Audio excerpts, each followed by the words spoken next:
Charlotte, what just happened? It went from kind of like tense and dark to like sad and kind of sappy. Okay, so now I want you to go to that last question. What is the lesson or the message to be learned from this scene, and how did you learn it? Go for it, turn and talk. Go, go, go. My message is about you should never give up on a dream. This one's hard. How do I structure a question to provide an opportunity for students to share their viewpoints and allow for accountable talk chances for student pairs or groups? And how do you create mood? So turn and talk first, and then we'll share out. Well,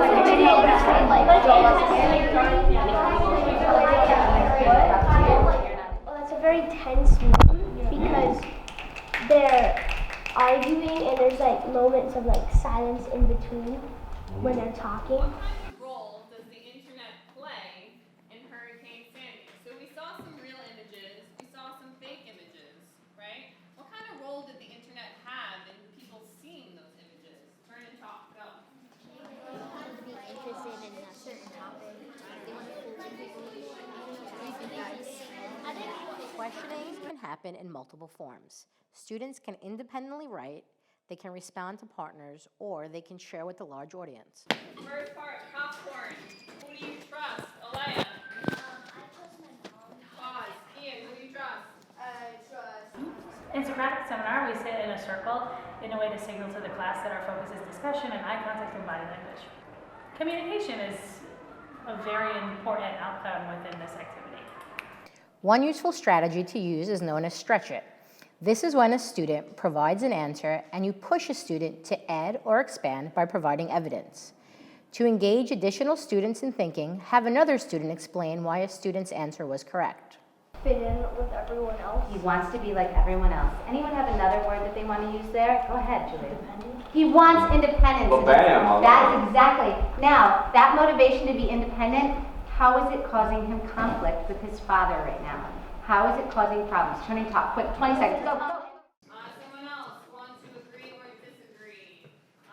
Let's go with Ian. I agree with Jordan, yes. I think it's kind of computer science because I can tell waves can't actually be that big and sometimes someone can say that. A technique power play is when the student who most recently just answered the question or read the text has the choice or the power in the room to pick the next person who's going to participate.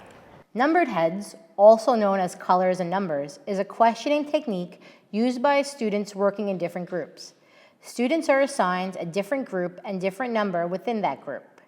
This easily allows for teachers to differentiate on specific student needs and question type. Player Post-it is a game with a game board. It can be used for fiction and non-fiction text, and it's a way for students to respond to text non-verbally and then gives them an opportunity to share. It holds them accountable. Each person is required to put down a Post-it whether to a pre-provided question or a topic that's being worked on.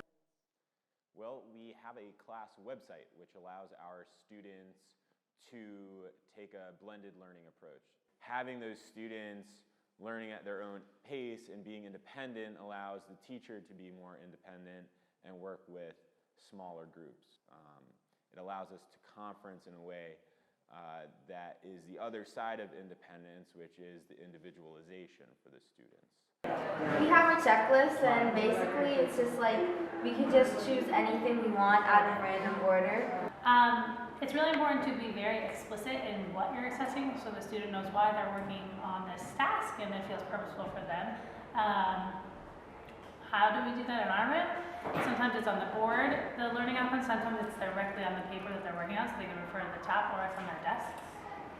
Sometimes when we come in on the smart board, they have like different options for us to do. They can learn at their own pace by proceeding through a series of assignments that they do using the computer.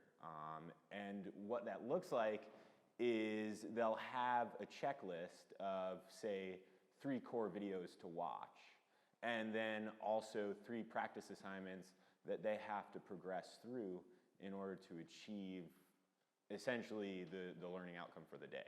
So one-on-one conferring is a time built into the class schedule when the other students are working on an independent activity and I'm able to sit with a student one-on-one. And we can discuss the topic, and the student can respond to the question, or the topic that's being worked on. We can also use the board to It's powerful to use one-on-one conferring for real-time assessment so that in the moment I can make a decision of their next step.